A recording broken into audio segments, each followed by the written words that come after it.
Acaba de terminar el partido de Paraguay versus Chile, victoria para Paraguay por 2-1 en fase de grupos, y con esta victoria se mete como segundo del grupo, ya pensando en el hexagonal final que se viene la semana que viene, el día martes, mejor dicho, horario a confirmarse, y el rival sería Colombia o Brasil para debutar. El partido por sí tuvo sus momentos muy interesantes, muy tranquilo también, pero Paraguay lo supo abrir con un centro y gol. También volvió a repetir la misma jugada para el segundo gol y así pudo ponerse en ventaja rápidamente. Pero Chile supo aprovechar un error del arquero de Paraguay, que bueno, la verdad que se regaló, pero no es nada grave, por suerte, porque Paraguay ya está en la fase final.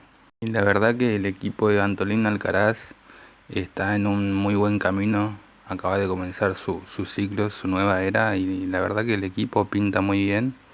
Y ahora sí se viene lo importante, así que a estar muy concentrados, a trabajar muy duro, y Paraguay está para grandes cosas, sin dudas. Ahora toque quien toque, venga que venga, le vamos a demostrar lo que es la garra guaraní, así que estén muy atentos, y nada, a disfrutar de este triunfo.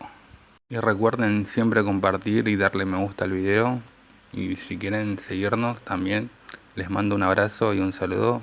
Bendiciones amigos, buen triunfo de Paraguay.